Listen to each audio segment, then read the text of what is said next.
오늘 우리에게 주시는 하나님 말씀은 창세기 22장 4절에서부터 14절까지의 말씀을 한번 교독해서 읽어보도록 하겠습니다. 제가 4절부터 읽겠습니다. 제3일에 아브라함이 눈을 들어 그곳을 멀리 바라본지라. 이에 아브라함이 종들에게 이르되 너희는 나귀와 함께 여기서 기다리라. 내가 아이와 함께 저기 가서 예배하고 우리가 너희에게로 돌아오리라 하고. 아브라함이 이에 번제나무를 가져다가 그의 아들 이삭에게 지우고 자기는 불과 칼을 손에 들고 두 사람이 동행하더니 이삭이 그 아버지 아브라함에게 말하여 이르되 내 아버지여 하니 그가 이르되 내 아들아 내가 여기 있노라. 이삭이 이르되 불과 나무는 있거니와 번제할 어린 양은 어디 있나이까. 아브라함이 이르되 내 아들아 번제할 어린 양은 하나님이 자기를 위하여 친히 준비하시리라 하고 두 사람이 함께 나아가서 하나님이 그에게 일러주신 곳에 이른지라. 이에 아브라함이 그곳에 제단을 쌓고 나무를 버려놓고 그의 아들 이삭을 결박하여 제단 나무 위에 놓고 손을 내밀어 칼을 잡고 그 아들을 잡으려 하니 여호와의 사자가 하늘에서부터 그를 불러 이르시되 아브라함아 아브라함아 하시는지라. 아브라함이 이르되 내가 여기 있나이다 하매 사자가 이르시되 그 아이에게 내 손을 대지 말라. 그에게 아무 일도 하지 말라. 내가 내 아들 내 독자까지도 내게 아끼지 아니하였으니 내가 이제야 내가 하나님을 경외하는 줄을 아노라. 아브라함이 눈을 들어 살펴본즉 한 순양이 뒤에 있는데 뿔이 숯불에 걸려 있는지라. 아브라함이 가서 그 순양을 가져다가 아들을 대신하여 번제로 드렸더라. 14절 함께 읽겠습니다. 아브라함이 그 땅 이름을 여호와 이레라 하였으므로 오늘날까지 사람들이 이르기를 여호와의 산에서 준비되리라 하더라. 아멘. 우리가 이제 창세기 22장의 내용은 아마도 교회를 좀 다니시면 많이 들어서 익숙한 내용이실 것입니다. 근데 성경을 볼 때 우리가 이제 좀 익숙한 그런 내용들은요, 보면 성경 본문을 깊이 있게 좀 보지 못하는 경향이 좀 있어요. 근데 22장은 이제 좀 깊이 있게 한 절 한 절을 이렇게 읽다 보면은 이해가 안 되는 부분들이 좀 나오게 됩니다. 우선 첫 번째로 이해가 안 되는 부분은요, 하나님께서 독자 아들을 이삭을 번제로 바치라 라고 하는 이 장면이 참 이해가 되지 않죠. 지난 시간에 우리가 잠깐 나눠봤지만은 하나님께서 아브라함이 하나님을 경외하는지 아닌지를 시험하시기 위하여서 이런 명령을 하셨다라고 받아들이긴 하지만, 그러나 그렇다 손치더라도 아들을 번제로 바치라 라고 하는 하나님의 명령은 참 이해하기 힘든 부분들이 있습니다. 자, 그리고 이제 두 번째로 우리가 좀 이해가 되지 않는 부분이 있게 되는데요. 그것이 어디냐면 4절부터 6절의 말씀을 보면 이렇게 나오게 됩니다. 4절을 한번 보게 되면요. 제3일에 아브라함이 눈을 들어 그곳을 멀리 바라본지라. 이제 자신이 살던 이제 브엘세바에서 떠나서 3일 길을 이제 걸어오게 됩니다. 그리고 이제 모리아 땅에 도착을 하게 되자 제사 드릴 산을 이제 보게 되는 것이죠. 그 산이 보이는 그곳에서 아브라함이 이러한 이제 행동을 하게 됩니다. 5절 한번 읽어볼까요? 시작. 이에 아브라함이 종들에게 이르되 너희는 나귀와 함께 여기서 기다리라. 내가 아이와 함께 저기 가서 예배하고 우리가 너희에게로 돌아오리라 하고. 이 장면을 보면 5절을 보면 이 아브라함 행동이 좀 이해가 되지 않습니다. 왜냐하면은 산이 보이면 두 종과 나귀를 데리고 왔으면은 그 두 종을 데리고 이제 산까지 올라가면 편하잖아요. 근데 그 두 종을 굳이 산 아래에 두고 이제 이삭만 데리고 산 위로 올라가게 됩니다. 아마도 두 종을 데려가지 않은 이유는 이삭은 이제 번제물로 바쳐야 되기 때문에 두 종이 없는 가운데에서 번제를 바치는 것이 이삭을 더 수월하기 때문에 아마도 두 종은 안 데려갔다라고 생각할 수 있습니다. 자, 그런데 이상한 거는 뭐냐면은 나귀도 왜 안 데리고 갔는가, 이게 좀 의문인 거죠. 그리고 나귀를 안 데리고 간 아브라함이 이제 한 행동이 6절에 나오게 됩니다. 6절 한번 또 읽어볼까요? 시작. 아브라함이 이에 번제나무를 가져다가 그의 아들 이삭에게 지우고 자기는 불과 칼을 손에 들고 두 사람이 동행하더니. 번제에 쓸 나무를 누구에게 지워지게 됩니까? 이삭에게 지워주고 따라오라는 거예요. 번제라고 하는 것은 그 재물을 다 태우는 거거든요. 근데 이 재물을 다 태우려고 하면요, 상당한 양의 나무가 필요할 것입니다. 근데 그 상당한 양의 나무를 나귀에다 싣고 산으로 가면은 괜찮은데 굳이 나귀를 두 종과 함께 남겨두고요, 그 상당량의 나무를 누구에게 지우게 합니까? 이삭에게 지워서, 그리고 어떻게 그것을 짊어지고 이삭이 그 산 위를 오르게 만드는 것이에요. 그리고 자기는 불과 칼을 들고 같이 이삭과 동행하게 되는 것이죠. 굳이 나귀를 데리고 와서 나귀에다가 나무를 싣고 같이 가면 편한데 굳이 나귀를 놔두고 이삭에게 나무를 지어서 같이 산에 올라가는 이 아브라함의 모습은 참 이해하기 힘든 장면이라고 또 볼 수가 있습니다. 자, 그리고 세 번째로 이해가 되지 않는 것은요, 이삭의 반응입니다. 두 종과 나귀를 산 아래에 두고 아브라함과 떠난 이삭은 산을 가던 도중에 아버지에게 이렇게 묻게 됩니다. 7절 한번 볼까요? 7절 한번 읽겠습니다. 시작. 이삭이 그 아버지 아브라함에게 말하여 이르되 내 아버지여 하니 그가 이르되 내 아들아 내가 여기 있노라. 이삭이 이르되 불과 나무는 있거니와 번제할 어린 양은 어디 있나이까. 네, 아버지가 번제를 드리러 간다고 하면서 집을 떠납니다. 근데 다 챙기는데 나귀도 챙기고 종도 챙기고 나무도 챙기고 불도 챙기고 칼도 챙기는데 정작 집을 떠날 때 뭘 챙기지 않습니까? 재물을 챙기지 않는 거예요. 3일 동안 길을 걸어가면서 이삭은 아버지가 모리아 근처에 있는 데서 재물을 구하시려나 보다 라고 생각을 했을 거예요. 근데 정작 모리아 땅에 도착해도 여전히 재물은 없습니다. 그리고 이제 최종적인 목적지를 향하여서 가는데 아버지와 자신 단 둘이 다 있는데 딱 하나만 없는 가운데에 최종적인 목적지를 향하여서 가고 있는 것이죠. 그러자 이삭이 어떻게 질문합니까? 번제 드릴 어린 양은 어디에 있습니까? 라고 아버지에게 물어보게 됩니다. 번제 드릴 곳에 도착했지만 그곳에도 재물이 없어지게 돼요. 아마도 이삭은요, 아버지에게 번제 드릴 재물이 어디 있습니까? 라고 물으면서 두 가지 생각을 했을 것 같아요. 첫 번째는 뭐냐면은 아버지께서 말한 대로 하나님께서 준비하시겠지 라는 생각 하나, 또 하나 생각은 뭘까요? 혹시 내가 재물은 아닐까? 라는 생각도 이삭은 했었을 것 같습니다. 그리고 나서 이제 번제 드릴 곳에 도착을 하게 되는데 갑자기 장면이 바뀌게 되면서 9절에서 이런 장면을 설명하고 있습니다. 9절을 또 한번 보겠습니다. 읽어볼까요? 시작. 하나님이 그에게 일러주신 곳에 이른지라. 이에 아브라함이 그곳에 제단을 쌓고 나무를 버려놓고 그의 아들 이삭을 결박하여 제단 나무 위에 놓고. 네, 번제 드릴 곳에 도착한 아브라함과 이삭은 재물을 태울 나무를 어떻게 해요? 차곡차곡 쌓아서 번제단을 만들었을 것이에요. 그런데 그곳에서 재물이 없어요. 그리고 바뀌는 장면이 뭡니까? 이삭이 결박을 당하여서 나무 위에 눕혀져 있는 것이에요. 이 장면 또한 잘 이해가 되지 않는 장면이라고 좀 볼 수가 있습니다. 이때 이삭의 나이가 어느 정도 됐을 거라고 생각을 하십니까? 제가 지난 시간에 잠깐 말씀드린 것 같은데 이삭은요, 이때에 나이가 언제 정도 되었을지에 대한 것을 추정할 수 있는 이제 근거가 되는 구절이 있어요. 그것이 어디냐면 이제 5절과 12절입니다. 5절을 한번 보시면요, 어떻게 기록되고 있냐면 이에 아브라함이 종들에게 이르되 너희는 나귀와 함께 여기 기다리라. 내가 아이와 함께 가서 예배하고 우리가 너희에게로 돌아오리라. 여기서 말하는 아이는 누구죠? 이삭입니다. 이삭. 그래서 아이라고 표현을 하고 있어요. 또 22장 12절에 보면 하나님의 사자가 이렇게 이야기합니다. 사자가 이르시되 그 아이에게 손을 대지 말라. 그에게 아무 일도 하지 말라라고 말합니다. 이때 아이도 또 누구죠? 이삭입니다. 그러니까 우리나라 말로 아이라고 번역을 했으니까 아이, 그럼 우리는 보통 우리나라 말에서 아이는 어느 정도 되는 나이죠? 보통 초등학생들을 아이라고 하죠. 그런데 히브리어 성경을 보게 되면요, 이 아이라고 번역된 히브리어 성경의 원어는 뭐냐면요, 나아르예요. 나아르. 그러니까 내가 나아르와 함께 가서 예배하고 오겠다. 그 나아르에게 내 손을 대지 말라. 이렇게 이야기하고 있어요. 근데 이 나아르라고 하는 히브리 단어는 우리나라 말로 번역을 한다라고 하면 아이라고 번역하면 좀 적절하지 않습니다. 왜냐하면 이 나아르라고 하는 단어는 뭐냐, 10대를 이해해요. 10대. 특별히 15살 정도에서 16살 정도 되는 청소년을 이야기하게 됩니다. 그러니까 이 나아르라고 하는 단어는 지금이야 뭐 15살, 16살도 되게 어린아이로 취급받을 수 있지만 고대 사회에서 15살, 16살 정도 되면요, 이미 어떻게 해요? 결혼할 나이예요. 어느 정도 신체가 건장한 그런 청년이라고 볼 수 있는 거죠. 그런 청년을 일컬을 때에 나아르라고 이야기를 한다라고 하는 것입니다. 그러니까 최소한 이삭은 한 15살, 16살 정도 된 나이가 되었을 거라고 볼 수가 있는 것이죠. 그리고 두 번째로 이삭의 나이를 짐작할 수 있는 장면인데 그것은 뭐냐면 아까도 설명드린 이삭에게 번제에 쓸 나무를 지워서 그가 나무를 짊어지고 걸어가는 장면입니다. 번제에 쓸 나무 정도의 양을 짊어지고 갈 정도라고 하면 어린아이라면은 그 일을 하지 못하는 것이죠. 이삭은 이미 청소년으로 신체가 건장하게 그 정도의 나무를 짊어질 만한 그런 성장이 있는 나이였다라고 볼 수가 있는 것이죠. 자, 그렇다면 그때 아브라함의 나이가 몇 살이었을까요?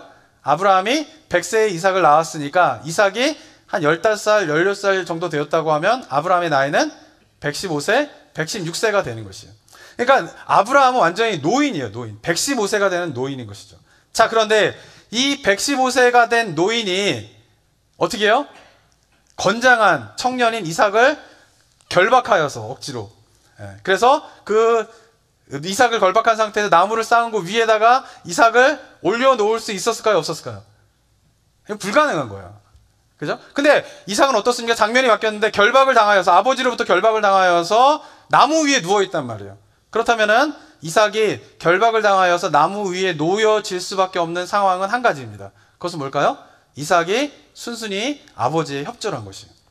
그러니까 이삭은 아버지의 그러니까 그 번제 드릴 곳에 도착했을 때 번제 드릴 것이 있는 양이 없게 되자 어떻게 됩니까? 아버지와 함께 어떻게 해요? 나무를 쌓는 거예요. 그리고 어쩌면은 아까도 말씀드린 것처럼 그 나무를 짊어지고 산에 오르는 동안에 이삭은 직감했을 수 있을 거예요. 내가 재물이 될 수 있겠구나. 그런데 어떻습니까? 이삭은 도망가지 않아요.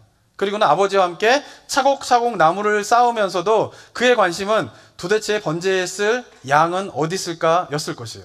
그런데 없는 거예요.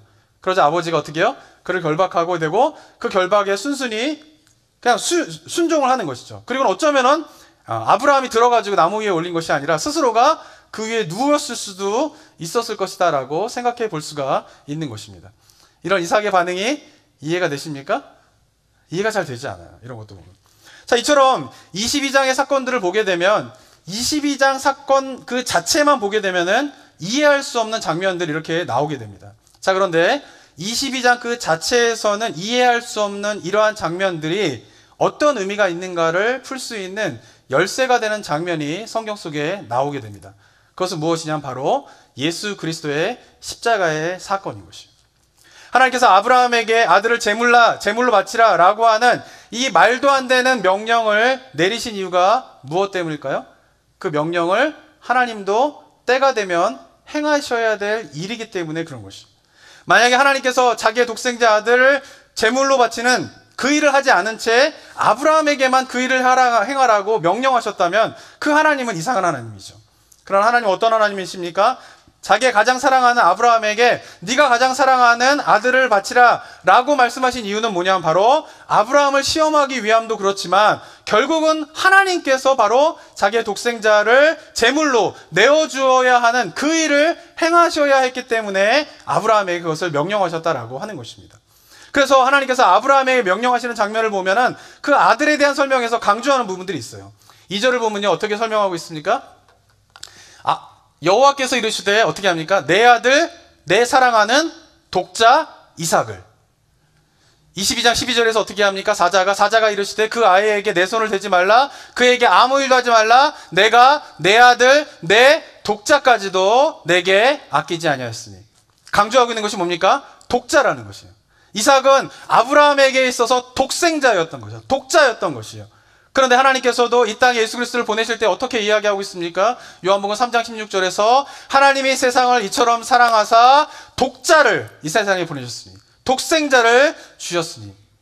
하나님께서 왜 독자 이삭을 하나님께 바치라고 이야기했습니까? 그것은 바로 하나님께서 독자 예수를 제물로 내어주어야 하는 일을 하셔야 했기 때문인 그런 것이에요. 그러니까 아브라함에게 독자 이삭을 제물로 바치라고 하는 명령은 하나님께서 죄로 물든 이 세상을 구원하시기 위하여서 선택할 수밖에 없는 유일한 방법인 하나님의 아들 독자 예수를 이 땅에 보내실 것을 미리 보여주신 그런 예표와 같은 사건이다라고 볼 수가 있는 것입니다. 자, 이처럼 독생자 예수 그리스도의 십자가의 사건으로 22장을 보게 되면요, 그 관점으로 보게 되면요, 제가 좀 전에 설명드린 그 장면이 왜 나오게 되는가가 이해가 되기 시작합니다. 아브라함은 왜 나귀에 번제에 쓸 나무를 싫지 않고 이삭에게 그 나무를 지워서 이삭이 자기가 죽을 나무를 짊어지고 산에 오르게 하셨을까요? 이삭은 충분하게 115세나 된 아버지를 힘으로 제압하여서 거기서 도망갈 수 있음에도 불구하고 순순히 아버지에게 결박당하여서 자기가 죽을 나무 위에 누운 이유가 무엇 때문일까요? 이러한 이삭의 모습에서 누구를 발견하게 됩니까? 예수 그리스도를 발견하게 되는 것입니다. 예수님도 어떻습니까? 자기가 못 박혀 죽을 나무를 짊어지고 골고다 언덕을 오르시게 됩니다.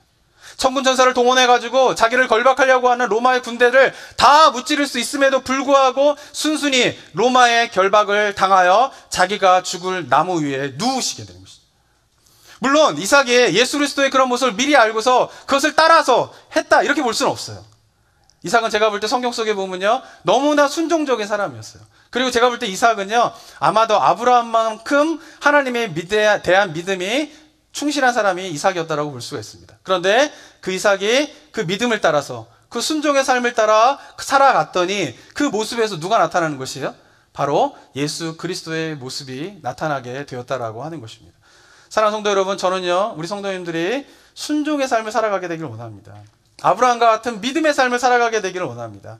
우리가 순종의 삶을 살고 아브라함 같은 믿음의 삶을 살아가게 되면 우리에게 참 유익이 있는 것은 사실이에요. 그런데 놀라운 사실은 뭐냐면, 우리가 이삭과 같은 순종의 삶, 아브라함과 같은 믿음의 삶을 살아가게 되면 우리의 모습에서 세상 사람들은 무엇을 발견하게 됩니까? 예수 그리스도의 모습을 발견하게 되는 것입니다. 그래서 우리의 순종의 삶과 우리의 믿음의 삶은 바로 예수 그리스도가 나타나게 되는 통로가 된다라고 하는 사실을 우리가 기억해야 하는 것입니다. 이처럼 창세기 22장은요, 예수님의 십자가의 사건을 예표하는 그러한 사건으로서 예수 그리스도의 십자가 사건으로 그 관점으로 봐야지만이 22장의 올바른 의미가 무엇인가를 우리가 이해할 수 있다라고 하는 사실을 우리가 잘 기억해야 합니다. 자, 그러면서 예수 그리스도의 십자가의 사건으로 이제 22장을 보게 될 때에 한 가지 구절을 더 우리가 깊이 있게 좀 연구해야 될 구절이 있습니다. 그것은 바로 14절입니다. 한번 14절 말씀을 한번 읽어볼까요? 시작. 아브라함이 그 땅 이름을 여호와 이레라 하였으므로 오늘날까지 사람들이 이르기를 여호와의 산에서 준비되리라 하더라. 예, 여기서 우리가 익숙한 단어가 나옵니다. 여호와 이레. 여호와 이레를 어떻게 알고 계시나요? 보통 여호와 이레 하면은 하나님의 이름 이렇게 좀 알고 계시는 분들이 많이 있어요. 그 외에도 뭐 여호와 니시, 여호와 샬롬 이런 거를 이제 성경에 나타난 하나님의 이름 이렇게 배우는 적이 있어요. 저도 이렇게 배웠거든요, 어렸을 때. 그래서 저도 성경에 나타난 하나님의 이름은 뭐 여호와 니시, 여호와 샬롬, 여호와 이레 이런 거 하나님의 이름이다 이렇게 배웠어요. 근데 지금도 인터넷 찾아보면요, 영어로도 The Names of God 이러면요 쭉 리스트가 쭉 나오는데 거기에 보면 여호와 니시, 뭐 여호와 이레, 여호와 샬롬 이렇게 쫙 나오게 됩니다. 한글로 쳐도 마찬가지고요. 근데 기억하셔야 될 것은 이 여호와 이레, 여호와 니시, 여호와 샬롬은 하나님의 이름이 아니에요. 근데 이걸 하나님의 이름으로 알고 계시는 경우가 많이 있어요. 자, 먼저 한번 여호와 니시를 보게 되면요, 여호와 니시는 출애굽기 17장에 나오게 되는요, 15절에 보면 이렇게 기록되어 있습니다. 모세가 제단을 쌓고 그 이름을 여호와 니시라 하니라. 여호와 니시라고 하는 이름은 하나님의 이름이 아니라 뭐의 이름이에요? 제단의 이름이에요. 제단의 이름. 누가 쌓은? 모세가 쌓은 제단의 이름을 모세가 어떻게 해요? 여호와 니시라고 이야기를 하는 것이죠. 여호와 니시의 뜻은 무엇입니까? 여호와의 깃발이라는 뜻이에요. 그건 뭐냐? 여호와의 승리를 의미하는 그런 의미가 있습니다. 자, 또 여호와 샬롬을 보면요, 여호와 샬롬은 사사기에 보면 나오게 되는데 사사기 6장 24절에 보면은 기드온이 여호와를 위하여 가서 제단을 쌓고 그것을 여호와 샬롬이라 하였더니, 역시 여호와 샬롬은 하나님의 이름이 아니라 뭐의 이름이에요? 제단의 이름이에요. 제단의 이름. 기드온이 쌓은 제단의 이름을 어떻게 해요? 여호와 샬롬 이렇게 이야기했다라는 거예요. 그러니까 우리 성도님들은 앞으로 성경에 나와 있는 여호와 이름이 무엇입니까? 이럴 때 여호와 니시, 여호와 샬롬 이런 거 얘기하시면 안 됩니다. 여호와 이레도 마찬가지예요. 여호와 이레도 보시면 14절에 뭐라고 되어 있습니까? 아브라함이 번제를 드린, 순양을 번제로 드린 그 땅의 이름을 뭐라고 그런 거예요? 여호와 이레라고 이야기한 거예요. 여호와 이레도 땅의 이름이지 하나님의 이름이 아니다라고 하는 것을 우리가 잘 기억해야 합니다. 자, 그런데 여호와 니시는 뜻이 여호와의 깃발, 여호와의 승리 이게 맞습니다. 여호와의 샬롬, 여호와 샬롬은 뭐야? 여호와의 평강 이런 의미가 맞습니다. 자, 그런데 여호와 이레는 그 의미를 우리 성도님들은 어떻게 알고 계시죠? 여호와 이레의 뜻이 뭡니까? 하나님의 이게 좀 약간 이제 하나님이 제가 물어보니까 뜻이 뭐죠? 여호와 이레를 무슨 뜻으로 알고 계세요? 하나님이 준비하신다, 예비하신다 이런 거죠. 그래서 우리 삶 가운데 살다가 무엇인가 예기치 못한 그런 좋은 일이 이렇게 딱 생기게 되면 여호와 이레, 여호와께서 준비하셨다 이렇게 우리가 말하곤 하곤 합니다. 자, 그런데 여호와 이레라고 하는 그 사전적인 의미는요, 엄밀하게 보면 여호와께서 준비하시다 그런 의미는 아니에요. 왜냐하면 이 이레라고 하는 단어는요, 어떤 의미를 가지고 있냐면 보다 그런 의미를 가지고 있어요. 근데 우리가 이제 이것을 여호와 이레를 여호와께서 준비하시다, 예비하시다로 우리가 이제 인식하고 있는 이유는 뭐냐면 우리말 성경 번역이 그렇게 번역을 했기 때문에 그래요. 8절을 보시면요, 이렇게 기록되어 있는데요. 8절을 보시면 아브라함이 이르되 내 아들아 번제할 어린 양은 하나님이 자기를 위하여 친히 준비하시리라. 근데 이 준비하시리라 라고 하는 우리나라 말 번역이 히브리어가 뭐냐면은 이레예요. 이레. 여호와 이레할 때 그 이레가 뭐냐면은 그 단어를 준비하리라로 번역을 한 거예요. 근데 말씀드린 것처럼 이 이레라고 하는 히브리어의 단어의 사전적인 의미는 뭐냐면은 보다예요. 보다. 그리고 만약에 이게 수동태로 쓰여진다 그러면은 보여지다가 되는 거죠. 수동태니까. 그래서 어떻게 되냐면 나타나다 이런 의미로 사용되어질 수 있는 것이 이레의 그런 의미가 된다라고 하는 것이에요. 그래서 이 8절을 만약에 우리가 직역을 하게 된다라고 하면은 내 아들아 번제할 어린 양은 하나님이 자기를 위하여 친히 준비하시리라 라고 하는 것은 의역이에요. 의역. 직역을 하게 되면 어떻게 되냐면은 하나님께서 번제할 어린 양을 보고 계신다 아들아. 이게 이제 제가 히브리어 순서대로 번역을 한 거예요. 이렇게 번역을 할 수 있어요. 그러니까 직역을 하게 되면은 하나님이 번제할 어린 양을 보고 계신다 이런 의미가 직역의 의미가 될 수 있다라고 하는 것이죠. 자, 그런데 이레를 준비하다, 예비하다 이렇게 번역을 해도 성경 전체 속의 흐름 속에서 문제가 되지는 않습니다. 자, 그런데 만약에 이 이레라고 하는 단어를 직역해서 사전적인 의미로 직역을 해서 번역을 하게 되면요, 준비하다로 번역했을 때에는 우리가 발견할 수 없는 중요한 22장에서의 메시지를 발견할 수 있습니다. 자, 22장 8절을 먼저 보면요, 우리나라 말 성경으로 번역된 걸 본다라고 하면 하나님이 어린 양을 자기를 위하여서 친히 준비하시리라 아브라함이 이렇게 이야기를 해요. 이 의미가 어떻게 해석이 되기 시작합니까? 8절에 보면은, 의미적으로 보면은, 하나님께서, 우리가 결론적으로 22장에 보면은, 순양을 준비해 놓으신 것을 알잖아요, 하나님께서. 그러니까, 순양을 준비해 놓은 걸 미리 결론적으로 알게 되는데, 22장 8절을 보면은, 아브라함이 그 순양을 하나님이 준비하실 것이다 라고 하는 것을 아브라함이 어떻게 해요? 미리 아는 거로 보여지게 되는 거죠.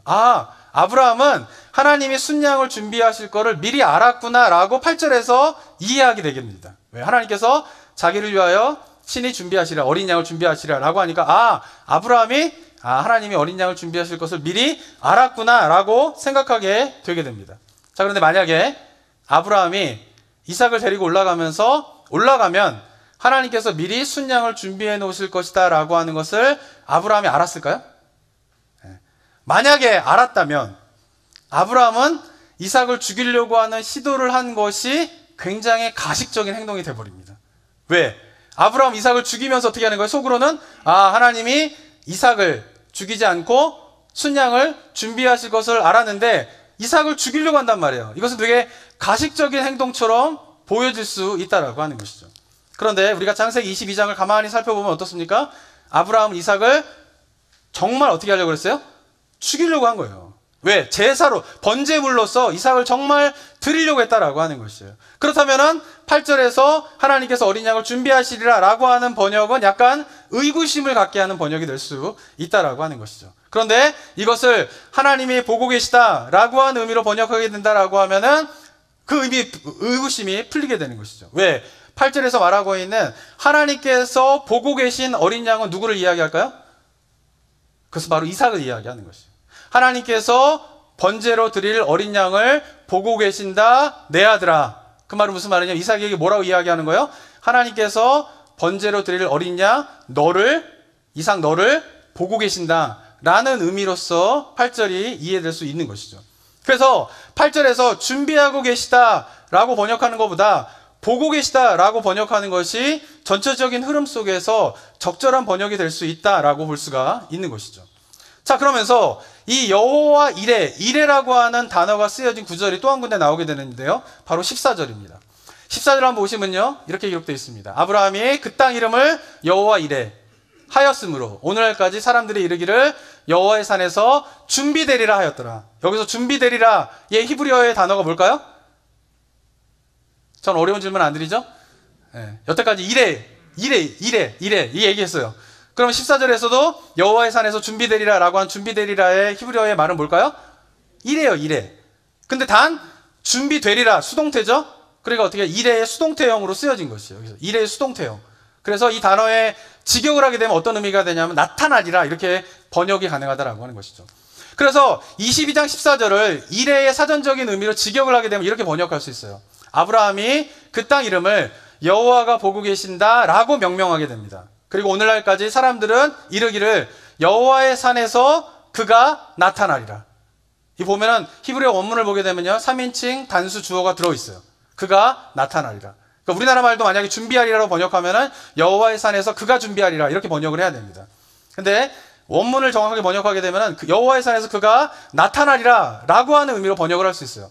자, 그런데 14절에서 그가 나타나리라 라고 하는 의미는 두 가지 의미가 있어요. 첫 번째는 뭐냐면은 아브라함이 이삭을 죽이려고 하는 그 찰나에 어떻게 해요? 순양을 발견하게 돼요. 멈춰라! 아무것도 하지 말라! 라고 주위를 돌아보니까 어떻게 해요? 나무에 묶인 순양을 발견하게 됩니다.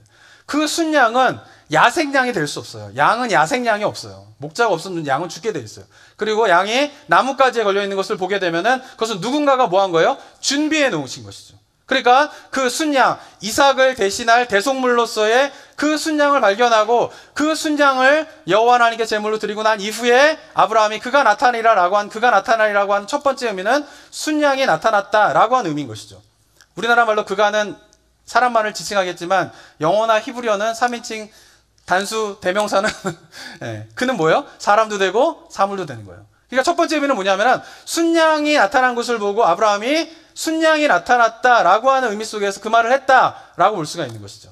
그런데 그가 나타나리라 라고 하는 것의 두 번째 의미에 중요한 것이 있습니다. 그것은 뭐냐면은 제가 말씀드렸지만 22장은 어떤 관점으로 봐야 된다고요? 22장은 예수 그리스도의 십자가의 사건의 관점으로 22장을 해석해야지만이 22장이 온전히 해석이 되는 거예요. 그렇다면 14절 그가 나타나리라도 예수 그리스도의 십자가의 사건의 관점으로서 그가 나타나리를 해석한다라고 하면 그가 나타나리라고 하는 그 의미는 누구를 이야기하는 걸까요?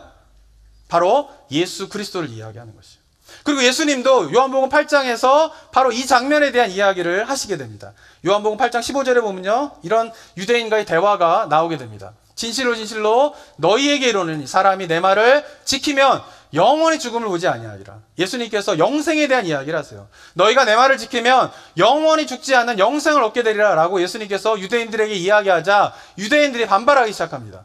유대인들이 이르되 지금 내가 귀신 들린 줄을 아노라. 아브라함과 선지자들도 죽었거늘 내 말은 사람이 내 말을 지키면 영원히 죽음을 맛보지 아니한다 하냐? 이게 말이 되느냐? 그러면서 53절에서 너는 이미 죽은 우리 조상 아브라함보다 크다는 말이냐? 선지자들도 죽었거늘 너는 너를 누구라 하느냐? 라고 하면서 영생에 대한 예수님의 말씀에 대해서 유대인들이 공격을 하기 시작해요. 이에 대해서 예수님께서 56절에서 이렇게 이야기하십니다. 한번 읽어볼까요? 56절 시작. 너희 조상 아브라함은 나의 때 볼 것을 즐거워하다가 보고 기뻐하였느니라. 네, 아브라함에 대한 이야기를 하는데 하나님께서 어떻게 합니까? 아브라함이 예수님의 때를 보고 즐거워했다라는 거예요. 기뻐하였다라는 거예요. 그래서 57절에 유대인들이 이르되 내가 아직 50세도 되지 못하였거늘 아브라함을 보았느냐? 예수께서 이렇게 이야기하십니다. 이르시되 진실로 진실로 너희에게 이르노니 아브라함이 내가 전부터 나기 전부터 내가 있었느니라 라고 이야기를 해요. 그러면서 어떻게 해요? 하나님, 예수님이 바로 여호와 하나님이심을 이야기하고 있는 것이죠. 자, 그런데 이 과정에서 아브라함이 예수님의 때를 보고 볼 것을 즐거워하고 기뻐하였다라고 하는 이 구절은 예수님이 어떤 장면을 지칭하면서 이 이야기를 하셨을까요? 그것은 바로 창세기 22장에 어떻게 해요? 아브라함이 이삭을 바치는 장면을 예수님께서 저렇게 말씀하신 것이에요. 아브라함 어떻습니까? 자기가 죽을 나무를 짊어지고 가는 이삭의 모습을 보면서 그리고 이삭을 죽이려고 할 그 찰나에 순양을 발견하여서 이삭을 대신하여서 그 순양을 하나님께 드리게 되는 그 장면 속에서 누구를 보게 되었다라는 거예요? 예수 그리스도를 보게 되었다라고 하는 것입니다. 그리고 그가 나타나리라 라고 말한 이 아브라함의 말이 예수 그리스도를 의미한다라고 우리가 해석할 수 있는 또 중요한 이유는 무엇이냐면 바로 이삭을 아브라함이 바친 그 모리아산이 어딘지 아십니까? 그곳이 바로 예루살렘입니다. 역대하 3장 1절 한번 읽어보겠습니다. 역대하 3장 1절 한번 읽어볼까요? 시작. 솔로몬이 예루살렘 모리아산에 여호와의 전 건축하기를 시작하니 그곳은 전에 여호와께서 그의 아버지 다윗에게 나타나신 곳이요 여부스 사람 오르난의 타작마당에 다윗이 정한 곳이라. 예, 솔로몬이 예루살렘 성전을 짓게 되는데 그 예루살렘의 성전을 짓게 되는 그 예루살렘이 어디라고요? 아브라함이 이삭을 바친 모리아산이라고 하는 것이에요. 너무나 놀랍지 않습니까? 아브라함은 모리아산에서 자신의 독자 아들을 이삭을 제물로 바치려고 하였을 때 그 속에서 그 아들을 대속할 순양을 발견하게 됩니다. 그리고 그 순양을 아들을 대신하여서 제사를 드리고 난 이후에 아브라함이 뭐라고 이야기합니까? 여호와의 산에서 그가 나타날 것이다. 그리고 2000년이 지나서 그 모리아산에서 예수께서 나타나시게 되고, 그 예수님께서 바로 그 모리아산에서 온 세상을 죄를 대속할 대속물로서, 어린 양으로서 제물로 바쳐지게 되면서 온 인류의 죄를 구원하시는 놀라운 역사가 일어나게 되었다라고 하는 것입니다. 사람들은요, 사랑하는 아들 독자 이삭을 번제로 바치라는 신이 얼마나 잔인하시냐, 어떻게 그 신을 믿을 수 있느냐, 그 하나님을 어떻게 이해할 수 있느냐라고 이야기하곤 합니다.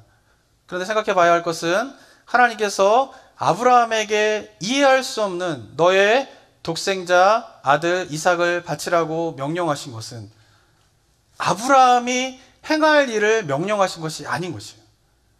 결국 아브라함은 이삭을 제물로 바치지 못하게 됩니다.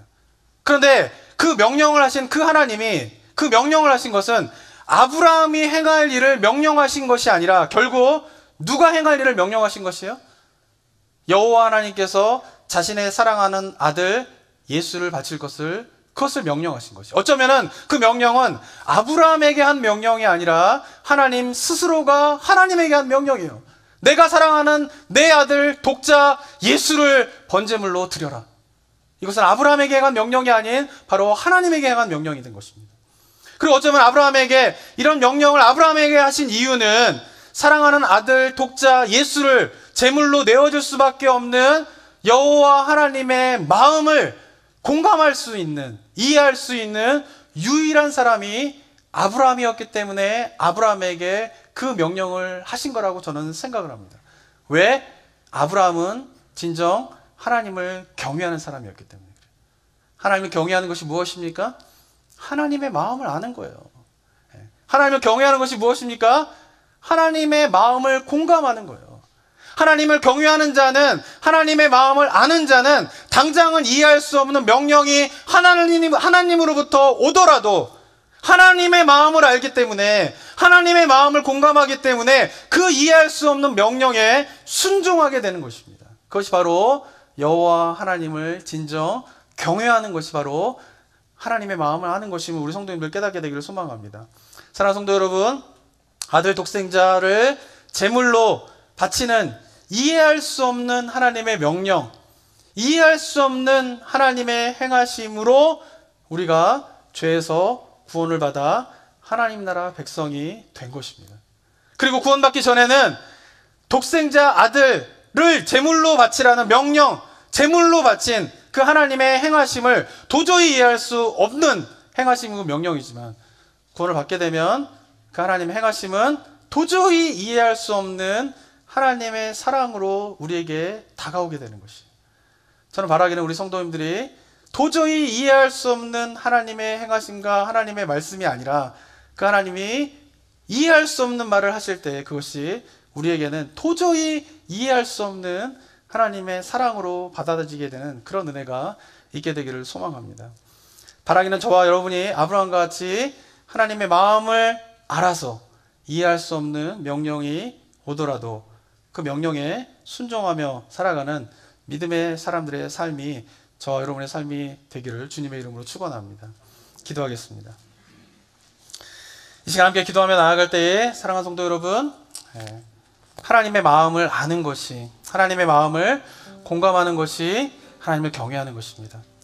저는 이 본문의 말씀을 묵상하면서요, 하나님의 마음이 어떠실까 이런 걸 참 많이 묵상하게 되었어요. 어쩌면 아브라함에게 그런 명령을 하신 것은 아무도 하나님께서 자신의 사랑하는 아들 독생자 예수를 이 땅에 보내셔서 제물로 죽인다라고 하는 것을 누구도 받아들일 수 없어요. 근데 어쩌면 인류 가운데에서 그것을 유일하게 이해하고 받아들일 수 있었던 사람은 아브라함 뿐이었던 것이죠. 저는 아브라함에게 그 명령을 하시면서 우리는 아브라함에게 어떤 그런 명령을 할 수 있을까라고 하는 아브라함의 입장에서만 생각을 하지만, 그런 하나님의 입장에서 한번 이 명령을 다시 한번 생각해 본다면, 하나님이 아브라함에게 그 명령을 하실 때, 물론 하나님은 그런 분은 아니시지만 얼마나 외로우셨을까. 아무도 이 땅을 구원하기 위하여서 혼자 처절하게 고민하며 사랑하는 독생자 아들 예수를 죽여야만 하는 그 하나님의 마음을 아무도 몰라주는 가운데에서 오직 아브라함의 이야기하면서 그 아브라함의 공감을 느끼길 원하셨던 것이 주님의 마음은 아닐까라고 하는 생각을 하면서 참 마음 가운데 부끄럽고 주님의 마음을 참 모르는 제 자신이 마음 가운데 참 슬픔이 있었습니다. 저는 이 오늘 설교와 같이 기도를 우리 성도님들에게 요청하면서 과연 우리는 얼마나 주님의 마음을 알아 살아가고 있는지 다시 한번 돌아보게 되기를 원합니다. 하나님께서 엄청난 대가를 지불하시면서 우리를 구원하시고자 하는 그 주님의 마음, 그리고 예수 그리스도를 이 땅에 보내실 때의 그 주님의 마음, 하나님의 마음, 십자가에 못 박혀 죽으시는 그 비참한 장면을 직접 목격하고 계시는 하나님의 그 마음, 그것을 우리가 얼마나 알고 계십니까? 그리고 그 주님의 마음을 우리가 안다면 이 땅 가운데 지금 우리가 구원받은 백성으로 살아갈 때에 우리가 불평할 것이 무엇이 있겠습니까? 그 주님의 마음을 안다면 우리가 두려움 가운데 살 것이 무엇이 있겠습니까? 염려 가운데 살 것이 무엇이 있겠습니까? 그런데 우리는 여전히 불안해하고 염려하고 불평하고 하나님 앞에 원망하며 살아가고 있지는 않습니까? 주님의 마음을 깨닫는 우리 성도님들 되시길 소망합니다. 이 시간 기도하며 나아갈 때에 주님의 마음을 알아 내가 어떤 삶을 살며 믿음의 백성으로 살아가게 될지를 이 시간 기도하며 주님 앞에 나아가는 우리 성도님들 되셨으면 좋겠습니다. 함께 기도하도록 하겠습니다. 아버지 주님,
사랑하고 내가 충만하신 하나님 아버지, 우리를 향한 하나님 아버지의 마음을 깨닫는 저희 모두가 되게 하여 주시옵소서.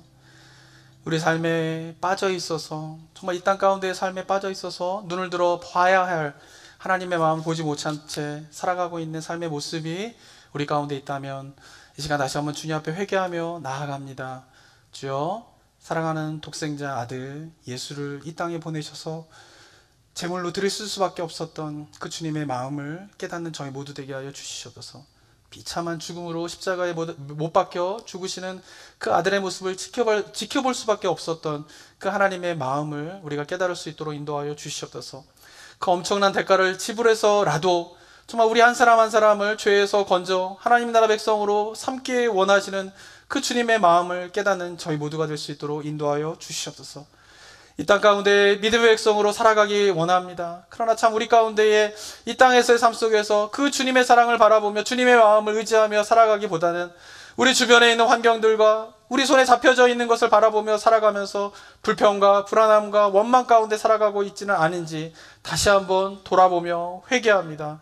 주여, 이 시간에 다시 한번 주님의 마음, 우리를 향한 주님의 사랑 붙잡고 이 땅의 삶이 넉넉하지는 않지만 쉽지는 않지만 그러나 이해할 수 없는 그 하나님의 사랑을 우리가 덧입은 자로 우리가 정말 이 땅 가운데서 아브라함과 같이 순종하며 믿음의 삶을 살아내는 그러한 은혜가 이곳에 계신 모든 성도님들의 삶 가운데 임할 수 있도록 주님 도와 주시옵소서. 그래 주님 앞에 서게 되는 그날 착하고 충성된 종아 네가 잘하였도다. 믿음의 여정을 잘 걸어왔다. 내가 너를 축복하노라 라는 그 주님의 음성을 듣게 되는 우리 모두 한 사람 한 사람들이 될 수 있도록 주여 우리를 지켜보고 하여 주시옵소서. 이 시간 드려지는 모든 고백 가운데에 우리 삶 속에서 또한 열매 맺기를 주님 앞에 기도하며 예수 그리스도의 이름으로 기도드립니다. 아멘.